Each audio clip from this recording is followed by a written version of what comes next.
Happy Monday. Is that going to count for an intro? That'll work. Hi, I'm Jersey Droz, cartoonist and teaching artist. If you are new to this channel, what am I doing today? I am working on some analog inks of an experiment, another experiment in drawing on penciling digitally in Clip Studio Paint, printing it out onto watercolor paper, inking it up, then taking it back into Clip Studio Paint for painting. And I actually have the pencils up for this one. This is what I worked on Saturday. I only had about an hour and change to do it, so it's a little sloppy, a little loose in places. Right? And then I printed it out onto, like I said, watercolor paper. I'm trying to decide which one I want to use. I printed out two versions. And, I might just do this one. I think this print came out better because, like, if you look closely at my printer, kind of choked on the paper as it was printing it out, and so you can see where this goes. So those lines get like overlapping because like it like sort of grabbed and stopped and printed twice over the same line. So the images are kind of broken. Like Baron von Bear's head is shaped kind of weird. I can compensate for that. I just wonder if this one is the better one to go with. I just noticed this now.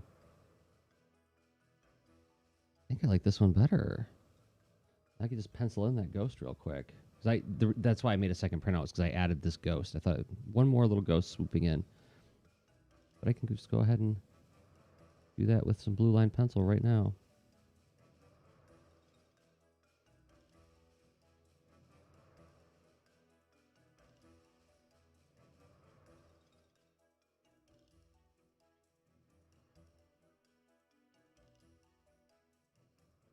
And voila. A little different than this one, but you know what? It's okay too. Let's fan that out a little bit more.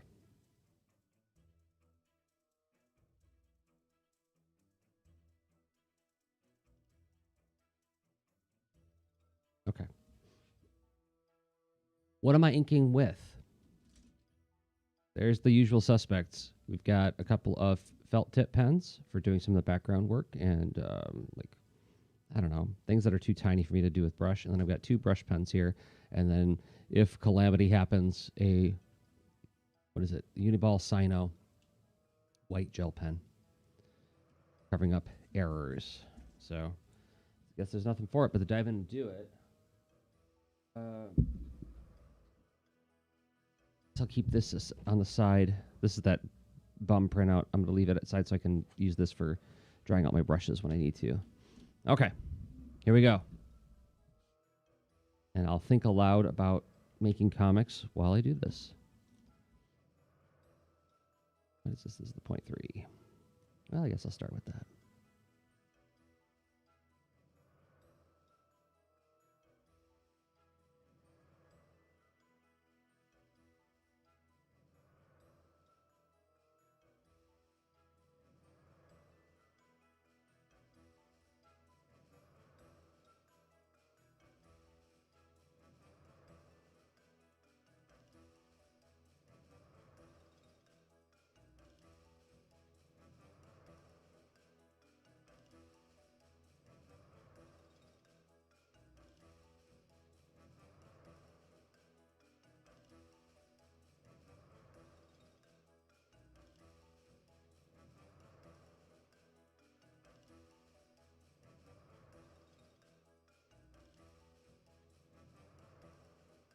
So when I was drawing this, I was watching a movie, Saturday Night Monster movie, and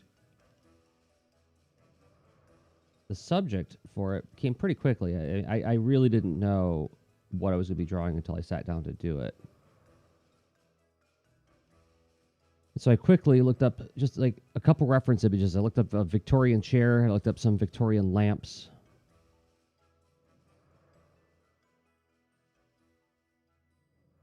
And then looked up like a Victorian end table, and I just quickly referenced them and sketched them in.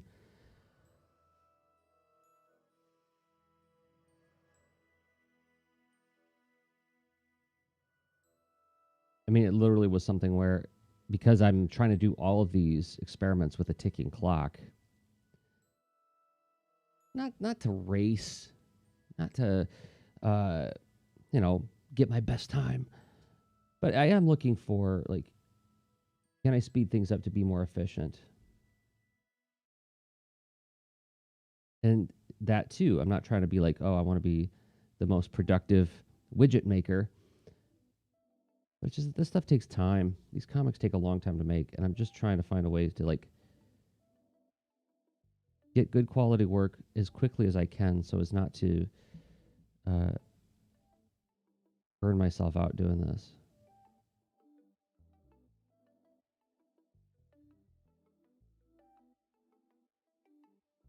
That saucer's not good. I got to fix that. Saucer, you getting fixed?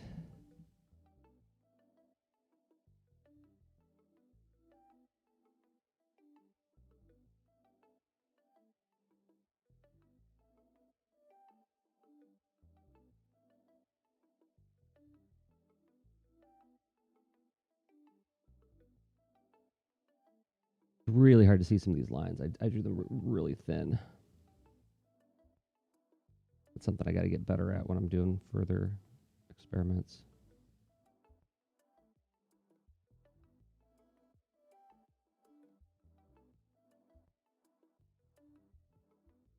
What do I got going on there?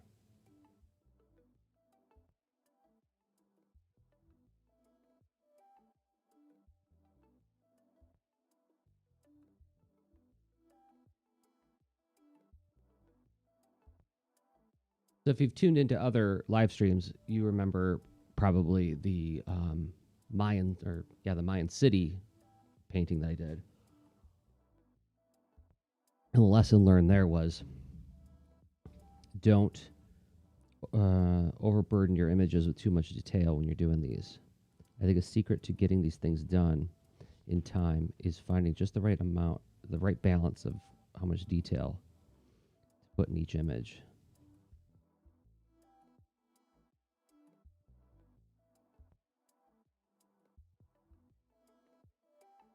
Which is why, big old monster there. That'll speed things along.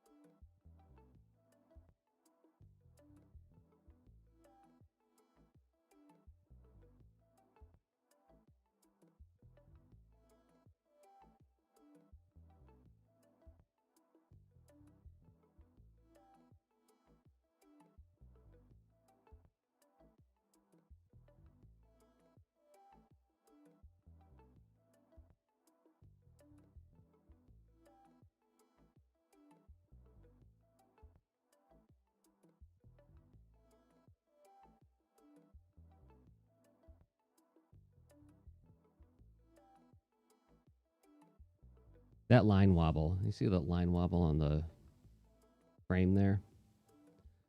I never would have allowed myself to do that like 10 years ago. And even now, it feels a little bit transgressive.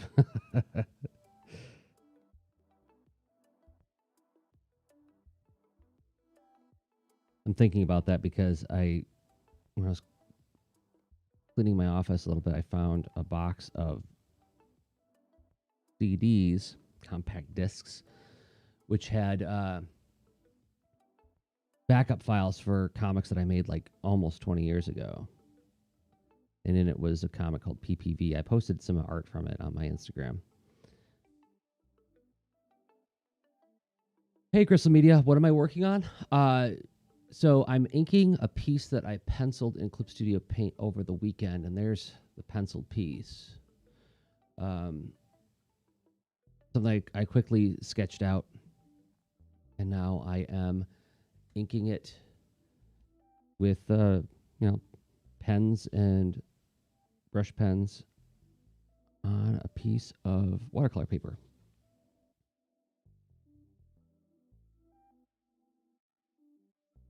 But when I was looking at that PPV comic, I was really it's a nice looking comic, but you could tell how like incredibly uptight. Oh, thank you, Gristle Media. But you could tell how like incredibly uptight I was about like making sure my backgrounds were very crisp and clean. So like when I look at this picture frame and I'm like, it's technically right. It's just it's like got wobbly lines on it is all. I think back to like my younger self, you'd be incensed that the old man sold out.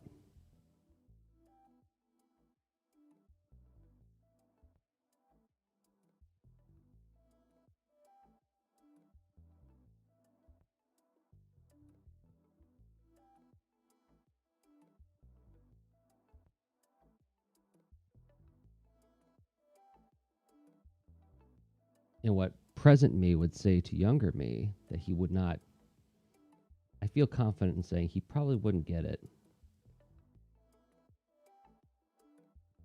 That the wobbly lines have a life to them that your super crisp straight lines don't have.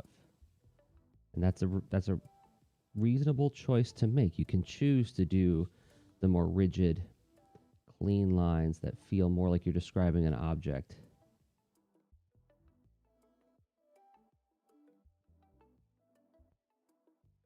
I'm trying to draw something here that feels like it's a little fantasy world, just like sort of rippling with life. Oh, you got those watercolor pens, did you? That's great. And you're liking them. I'm glad to hear that.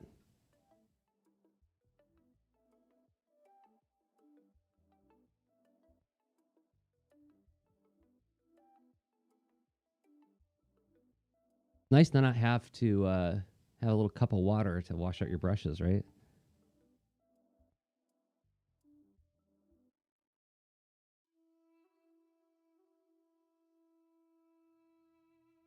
All right, let's see what I'm doing here. What did I do here?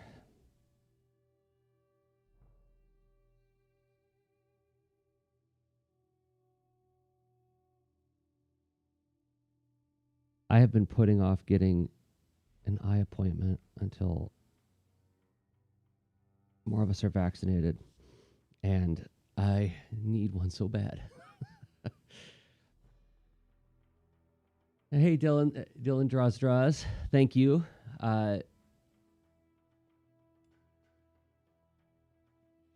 Hey, Ghost Cinnamon Toast.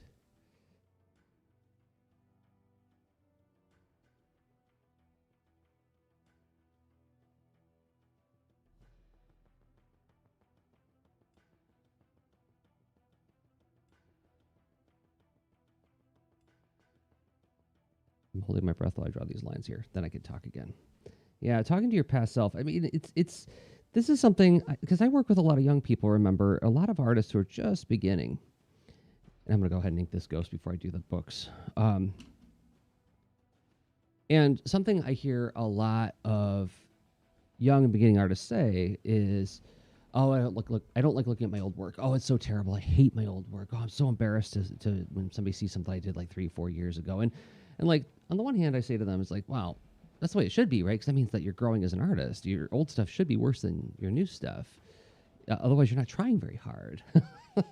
Wouldn't it be a drag if you looked at the stuff you did 3 years ago and it wasn't as good as what you're doing now? Um, or if it was just as good as what you're doing now. But the second thing is like give yourself permission to be, you know, who you were at that point. Like when I look at my old stuff, like yeah, I see less skilled artwork, but I also see like areas where the kid was onto something.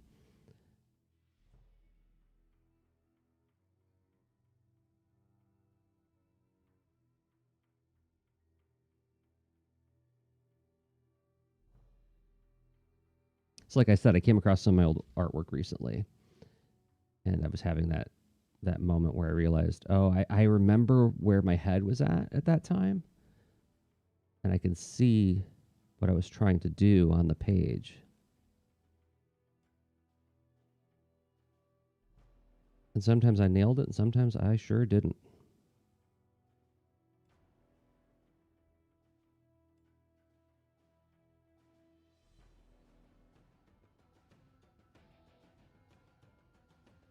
There's nothing nerdy about asking what pens people are using, Dylan Drozdros.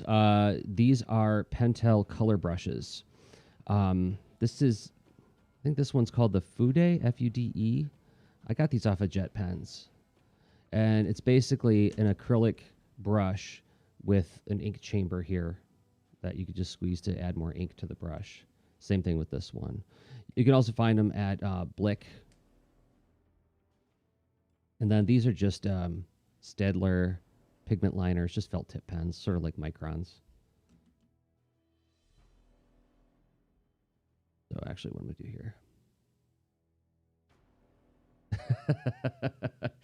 Yeah, Jet Pens. Jet Pens is.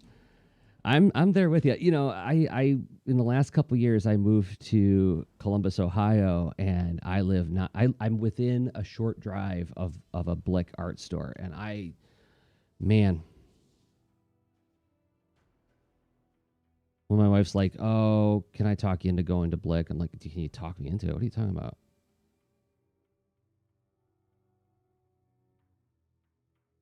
You do not have to have salesmanship to get me to go to an art store and look around.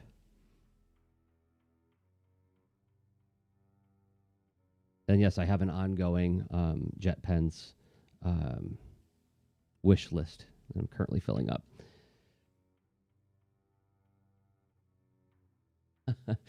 So, how do I like Ohio? Well, there is a pretty, like, there are a lot of cartoonists that are moving here. And I think part of it is, I mean, full disclosure, I am acting as the interim executive director of Cartoon Crossroads Columbus. So I have some skin in the game on this and like actual mandate about the job to like encourage more cartoonists to move to Columbus. But I do think that the festival and all the stuff surrounding it in terms of like the venue partners, the Billy Ireland Cartoon Library Museum, like the largest collection of original cartoon art in the world is right here in Columbus. Columbus College of Art and Design, where they have like a comics making program. Um,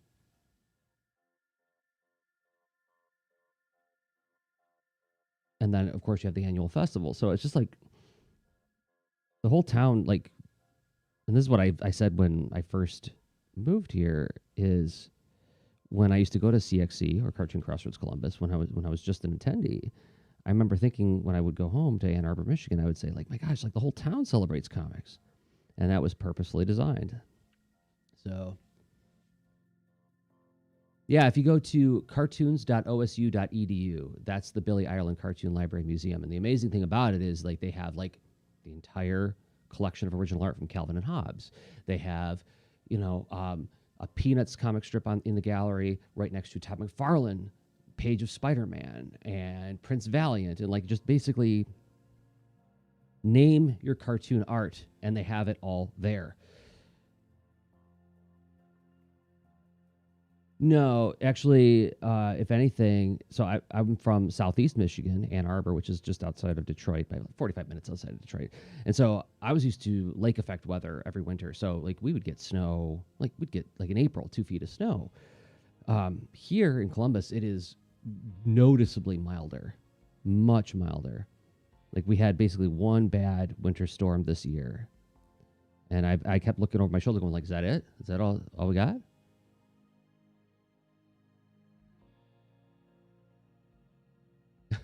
So you shrink from mild frost. Well, then it might be a little too intense for you. What am I doing here? What was I trying to do?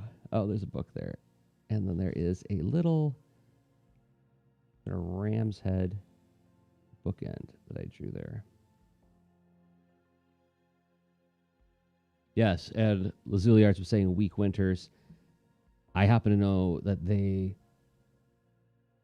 once lived in the Upper Peninsula. And if for those of you who have never been to the Upper Peninsula of Michigan, like you're basically in Siberia.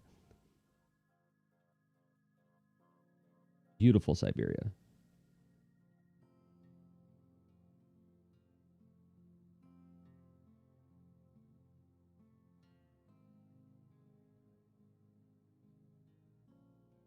Yeah, I used to live in Phoenix, Arizona, which would be, I guess, comparable to inland California. And the thing that I quickly noticed was that I lost all track of what the heck seasons were. because it was always just like kind of hot and really hot, kind of hot, really hot, and like there was no, well, there was the orange blossoms, I guess, but like otherwise there wasn't like these huge periods of like seasonal change.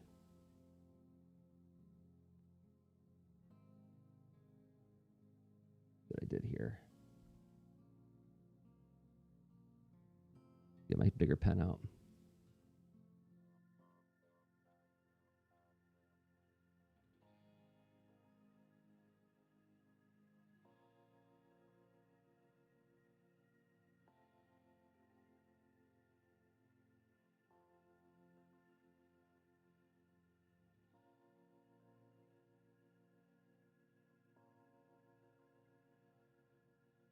I gotta get this done fast, Jersey.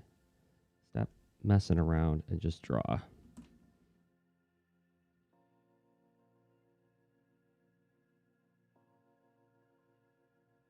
Yeah, go cinnamon toast. That is exactly what I discovered after living in Phoenix. That was the thing that my wife and I were saying. Is like, it's like I don't even know. Did that happen in October? Did that happen in May?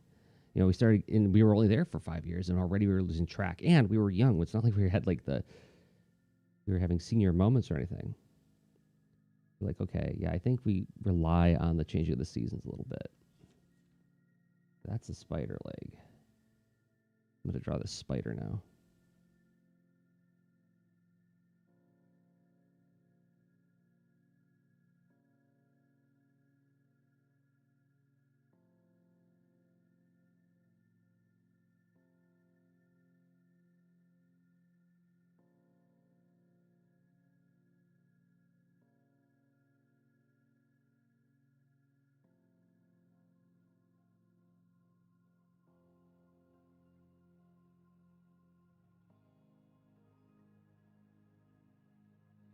Tangent alert.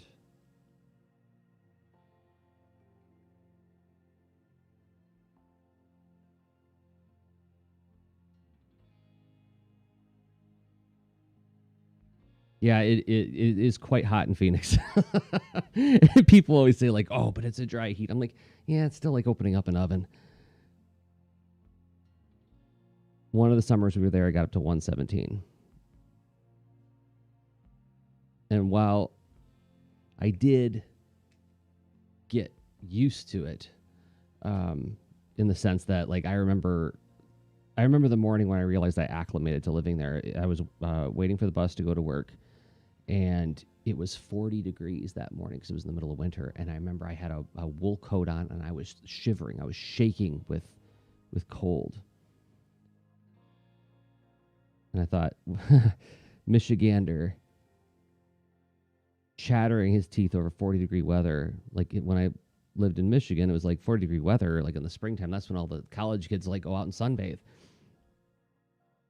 Nah, it's more like 60 to be fair. But yeah,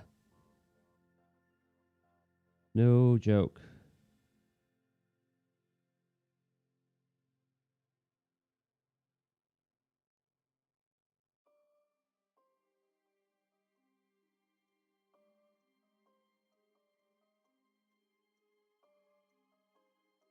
I actually do a unit in my oh yeah, no, Phoenix did strip the Ann Arbor from me because when I moved back to Michigan and I was in Ann Arbor, my first winter in Ann Arbor, I remember it was like it wasn't that bad. It was like I want to say it was maybe like 30, 35, 36 degrees. It was above freezing, but it was really windy. And I had a heavy coat on, and a strong wind hit me, and I screamed involuntarily. And I was with my little brother who never left Michigan, and he just laughed and laughed at that. It took me a long time to get used to the cold again.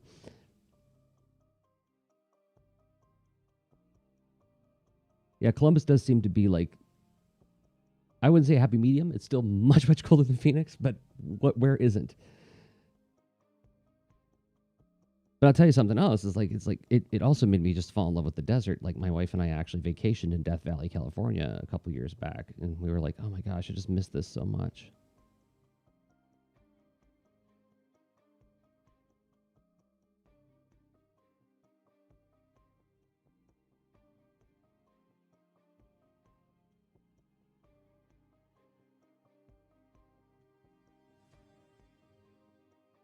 my goodness, come on. How far am I? Yeah, I'm 25 minutes in. I am not very far. I've got to get over myself and just get in here and draw.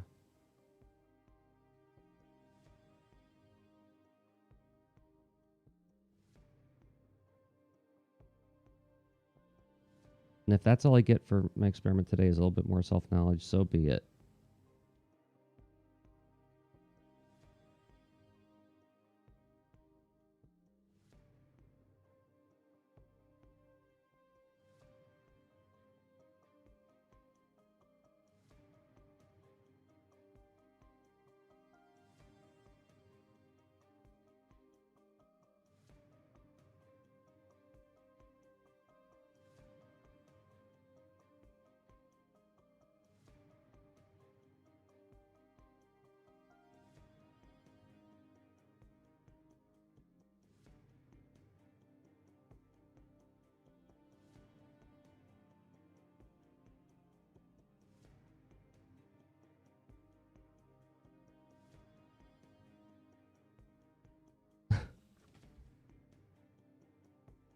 Yeah,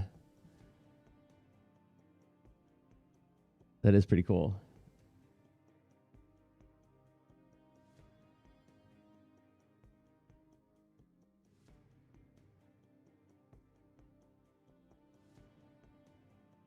When we were in Death Valley, I'll tell you, like at night, because there isn't that much light. I mean, there's next to no light pollution out there. There's really just we're just like this little sort of resort hotel in the middle of the desert.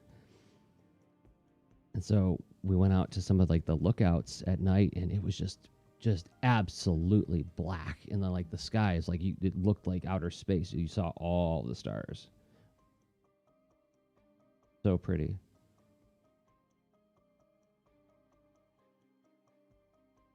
But it was weird to be in that kind of like real darkness.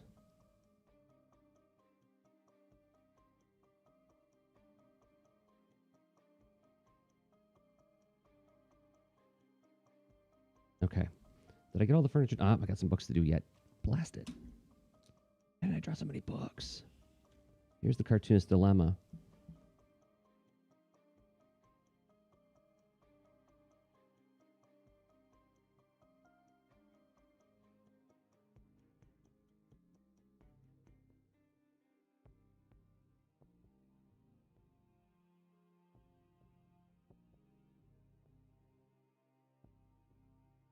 The thing I'm really enjoying about doing these experiments is I'm learning really quickly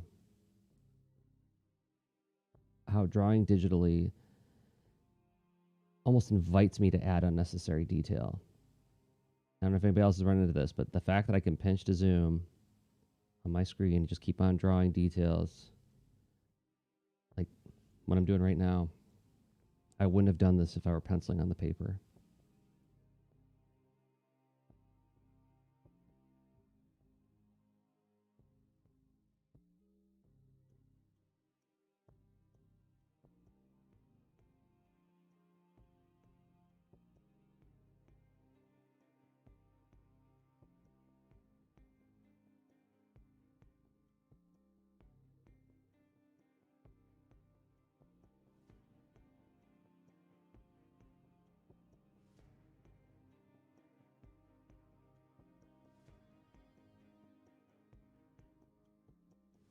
Oh, well, I'm glad that this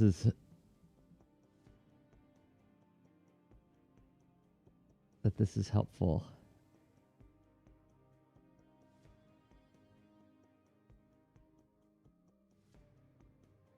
When I was a little kid, I used to watch the Bob Ross painting show on PBS. And I remember not understanding why it was so relaxing. I mean, part of it is his voice, right? I mean, that's like a big part of it. But I remember thinking, like, I'm just watching a person draw. Why would that be relaxing to me? Okay. Did I get all the background line work done? I think so. Let's dive in here and get some big inks done. Oh, I was going to fix Bearman Bear's face. Blast. Everybody's like, oh, this is relaxing. I'm like, yeah, but I'm super stressed out. That eye there.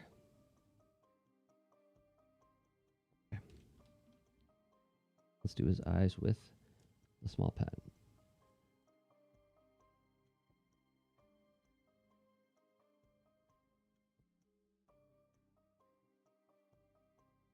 Do you do your pencils digitally and then print blue line like that? And then traditionally, yes, that's exactly right. I pencil using an app called Clip Studio Paint.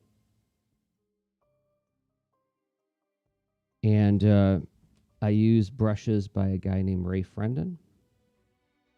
I have an affiliate link if you want to try out his brushes. It won't cost you anything extra, but I'll get a piece of the action. That's at brushes.jdros.com. But I use some of his dry brushes that I've modified a little bit for my own taste to use as pencils. I pencil and Clip Studio Paint, and then I turn the ink lines into 30% cyan. But Jersey, Clip Studio Paint doesn't support CMYK. I know. I've just found the RGB values for 30% cyan. And then I print it out onto, this is just Canson watercolor paper. Like very inexpensive watercolor paper. It has a little bit of a tooth to it, which I like. It adds a little bit of texture to my brush pens. So I print it out, and then I ink with the brush pens. Then I scan it, take it back into Clip Studio Paint. And if you look at some of my past streams, as a matter of fact, last Thursday's stream was me doing watercolors in Clip Studio Paint. Because Ray Frendon has some pretty great watercolor brushes, the best I've found.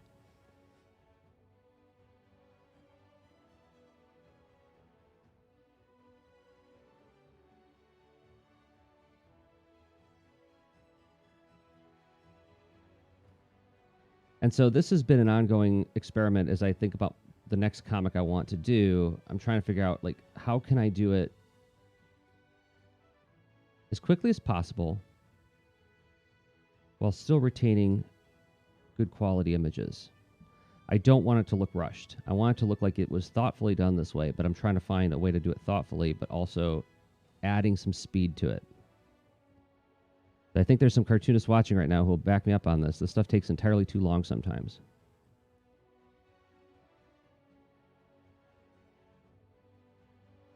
Tangent.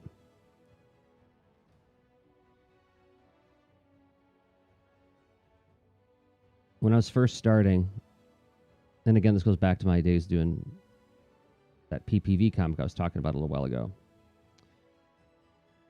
It would take me anywhere between 6 to 15 hours to draw a page, from pencils, inks, to tones or colors and whatever.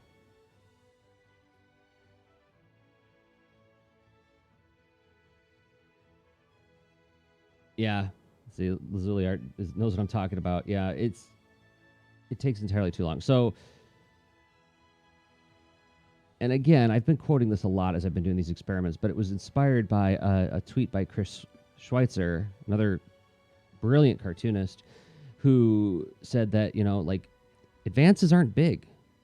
We have to make this money last. Or if we speed up our work, aim for quality with an eye on speed, then we'll raise our hourly rate.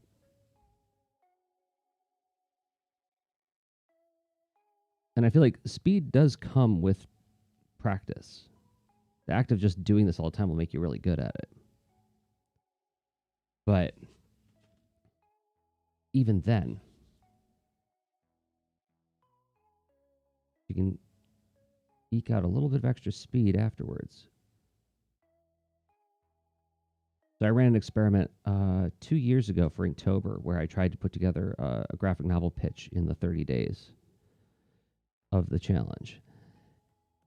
And I wound up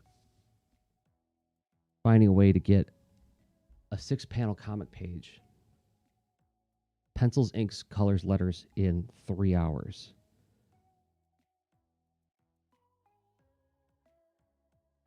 And once I hit that, I was like, okay, that should be the standard for me now. If I can keep that up all the time. I would hear stories about people like Jack Kirby who could draw like pencil 5 pages a day. Like, that's inhuman.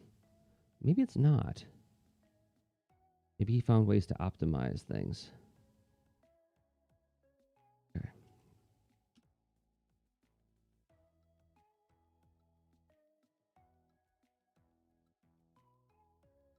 Well, and the way I did them, everybody, was very much like how I'm doing this. I penciled digitally. I learned to live with less than perfect penciling. I didn't try to noodle and fix everything. I just tried to get the main idea across. And then I printed it on a Bristol and I inked it just like this, which is why I'm trying to get this done. How long have I been going? 36 minutes? Yeah, so actually I'm in pretty good shape to get this done in less than an hour.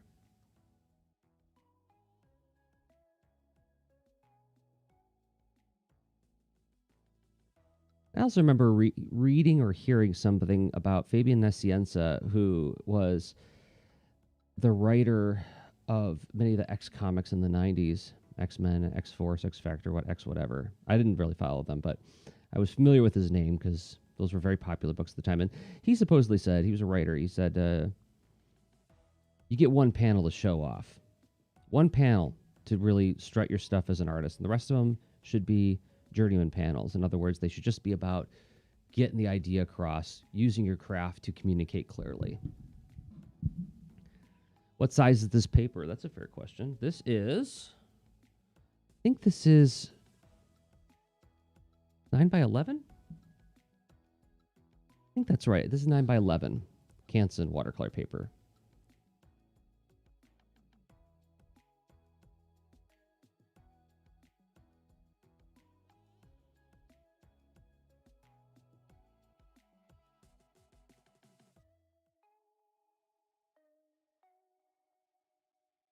But see, again, talking about speed, here I am just silhouetting out this crow or raven. And Lazuli Arts, who, if they're still here, is a master at drawing ravens. You know all the cheats I did to get to this, right? Like you can see how much shorthand I'm using just to get the idea across, right?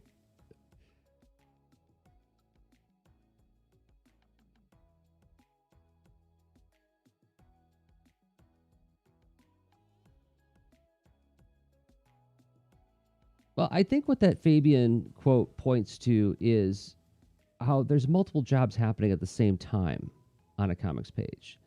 Is that I'll only speak for myself. My job as a cartoonist is to achieve clarity, to communicate images, communicate this, or to create images that communicate the story effectively and clearly so that nobody's confused, unless confusion is the point. And then there's another part of it, which is, yes, showing off that I know how to draw things, like creating art that arrests and makes people stop and notice and enjoy, right? So when I say show off, I don't just mean it's about me. Like I'm always thinking about my audience when I'm making art, and sometimes I'm making art specifically because I want them to just feel like they're enjoying the beauty of something, how cool something looks, right? But that's not always the job. That's one of the jobs. I always feel bad when I'm reading comics and I'm hurriedly moving from one panel to another to think of the time and the sort of effort of getting, setting a scene an artist takes, and my eyes just skim over it quickly. Yeah. So going back to my early days when I was first being published, and like it would take me 15 hours to draw a page, I remember somebody brought me a statistic that said something like the average comics reader spends about 3 seconds a panel, if that. And I just remember feeling just crestfallen, just destroyed by that thought. Like I spent 15 hours for 3 seconds of enjoyment. I'm like, okay, but here's my pushback on that years later.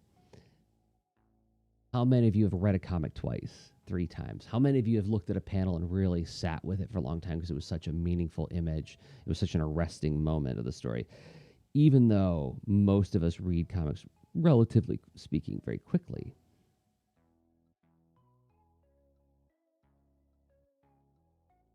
You know, it's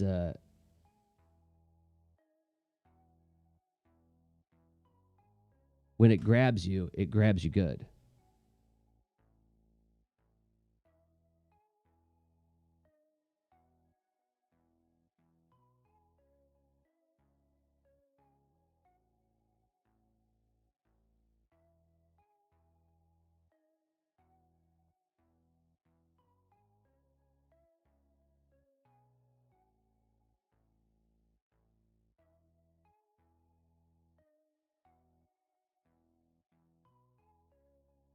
And this is also something I wind up saying to my students. Um, is, it's like they'll say, "Oh, how long did that take to make?" And I'm like, well, a graphic novel takes about 1.5 years to 2 years. And they go, "Oh," because like they're like 12. Like that's like a sixth of their life I've just described, right? Um, and I say, well, that is a long time, but you can think about it this way: that's a long time I get to spend thinking about drawing. I get 2 years to think about drawing these characters that I really love. So I mean, there's multiple ways of looking at it.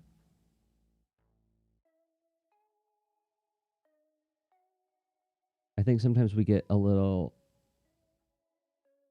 focused on the shipping part, which is an important part. It's a crucial part. There's also the experience we have as cartoonists in doing the stuff that we do. That's not nothing.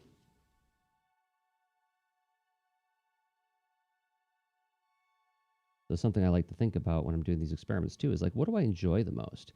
And actually, that's part of the math I'm doing. Like, I actually find that I enjoy doing physical analog watercolor more than digital watercolor. But the choice I have to make is which one's the more expedient one to do. I have to weigh that against what do I enjoy doing. Do I enjoy it so much that like it's critical to like me finishing the book? No, the book I'm thinking about doing is something that's very personal to me and one I've wanted to do for a long time. Well, then I can weigh that in doing my math of which method I'm going to choose. So if you're getting so much pleasure out of doing the book itself anyway, then maybe you can choose a method that's a little less pleasant to you. I wouldn't say unpleasant.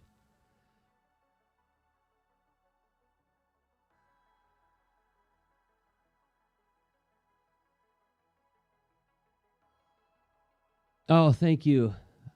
Thank you, Joseph. Yeah, I mean, for better or worse, shorthand for spooky is Victorian houses, right? And I don't think it's fair because it's like, why don't we have ghost stories that take place in like, oh, it was somebody who, had an injustice happen to them in the 60s and now it's like in the 80s. Well, I suppose somebody has done that. But it's like there's just such a cliche around if it's a spooky haunted house, it has to be like one of those gigantic mansions from like the lumber baron era or something.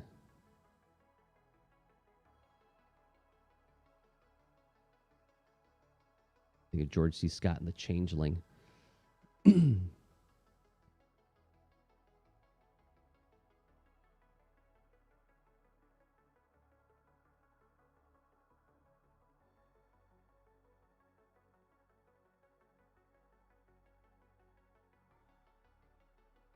How am I doing on time? 43 minutes. So I have about 12 minutes. No, about 18, 17 minutes to finish this. I can do it. I believe in me.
All right. We're getting there.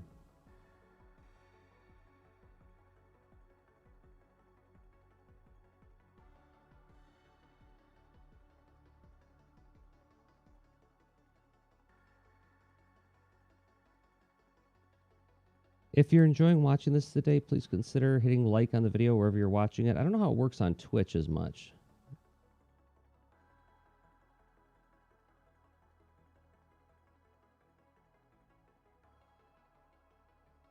I really appreciate all the input and feedback I get while I'm doing these. It gives me good prompts for thinking aloud about like making art.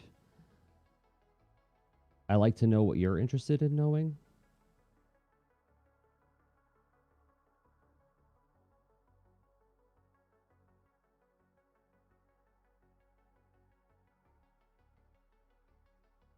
And the links are are they above me on this one? Yeah, they're above me. Okay, so yeah, you hit the heart, it means that you follow me. So if you're not already, you can follow me on Twitch.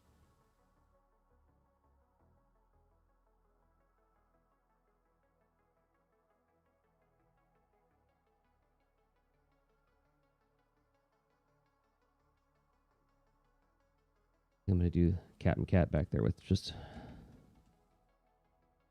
no. I'm gonna use these pens.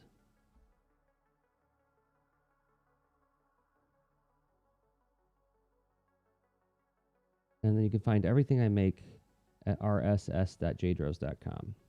That aggregates all my stuff into a feed.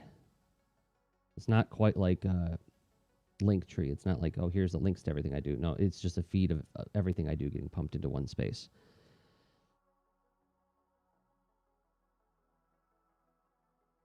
To fix that.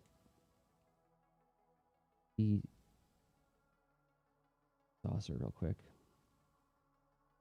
And that means that I am not going to watercolor this on paper because I just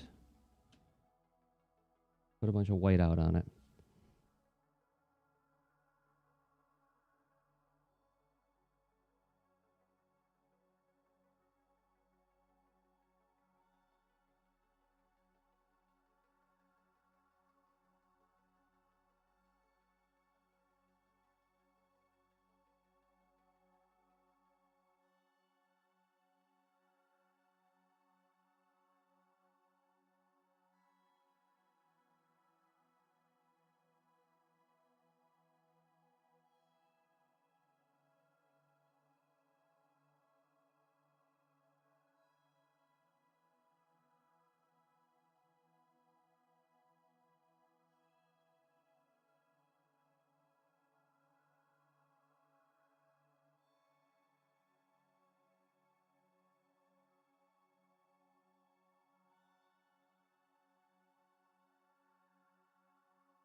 I got a pretty wet brush here, so I'm just doing a bunch of contours, and I'll go in with my dryer brush to do some of the details.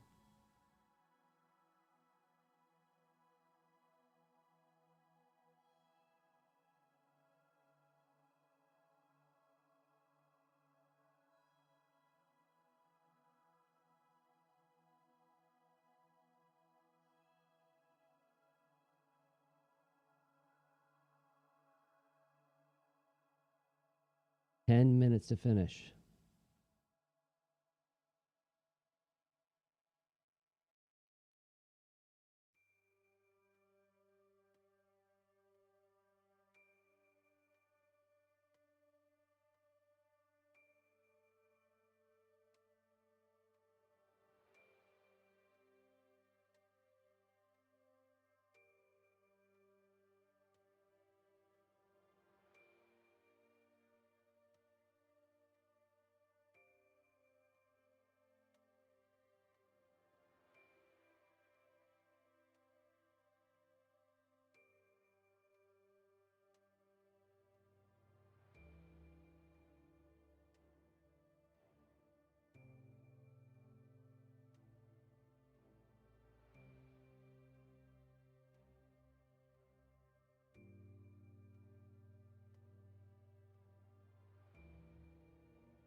Now this is the speed I should have been working at from the start.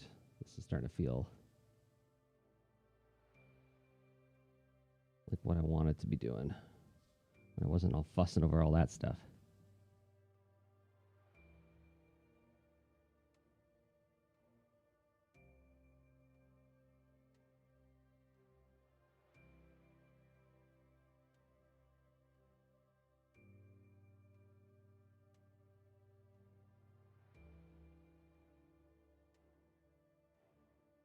Okay, a little weird bell-faced dude, which I don't know what you are.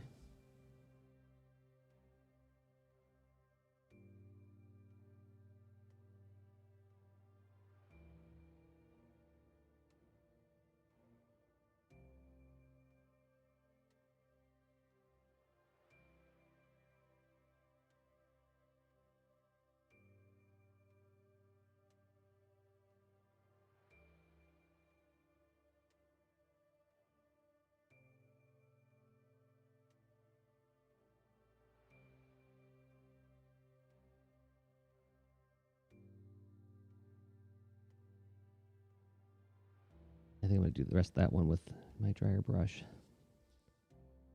All right. Eyeball.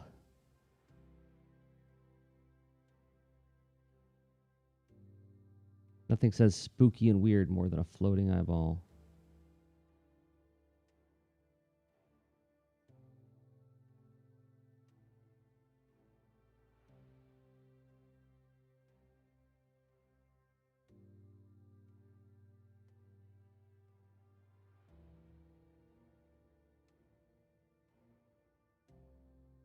I haven't fully unpacked why that is for me, but like when I was a kid and I'd watched like the Twilight Zone, the old Rod Serling Twilight Zone, and there's that opening when it would have like the big eyeball float at you and open up.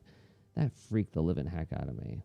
I'm sure it did for a lot of people, but I don't know why that is. Why would that be particularly frightening?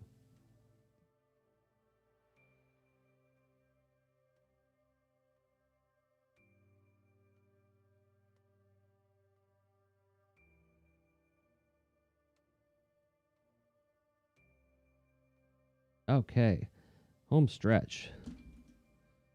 How much time I got left? 8 minutes.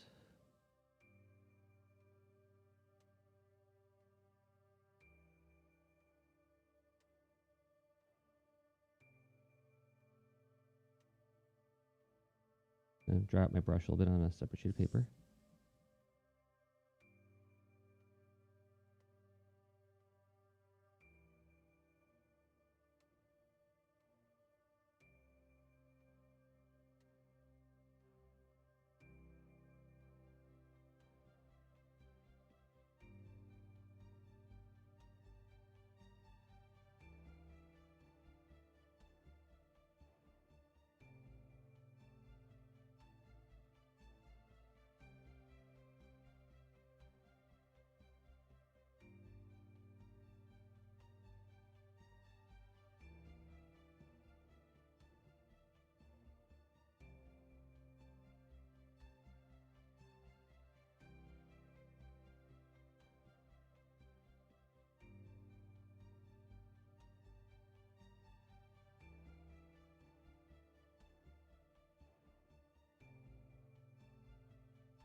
All right, dry out.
Nothing left to add there. Oh, my mummy mouse. Forgot the mummy mouse's bandages.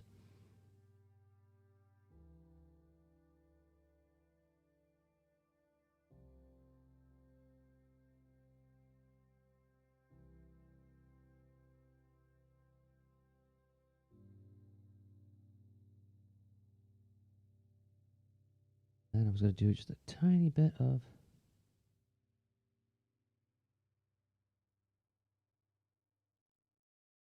Doesn't feel super dead.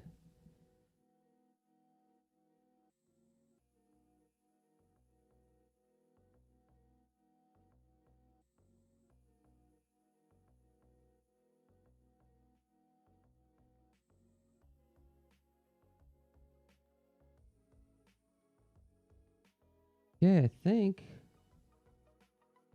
it might be done. Oh, nope, not quite. Got a little bat here. Let's get. I do 56 minutes.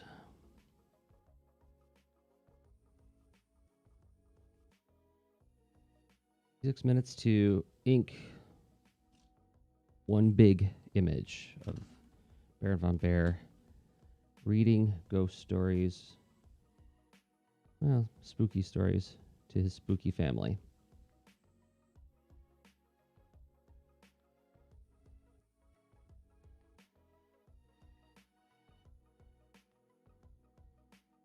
So I do these streams Mondays and Thursdays, 10 a.m. Eastern, 9 a.m. Central, 7 a.m. Pacific. Some of you are saying good morning. Certainly is the morning for cartoonists wherever you are. And I stream on YouTube, Twitch, and then I save them all at my YouTube, which is just my name, Jersey Drozd. And again, you'd find that if you go to rss.jdrozd.com. Dylan, thank you. That's kind of you. I'm really glad that it turned out okay. So the next step is Thursday. I'm probably going to try to watercolor this in Clip Studio Paint. So if you're interested in watching somebody work in CSP, tune in Thursday at 10 a.m. Eastern Time, 9 a.m. Central, 7 a.m. Pacific. Yep. So I'm going to be using those Ray Frendon watercolor brushes to try to make this look like an analog drawing.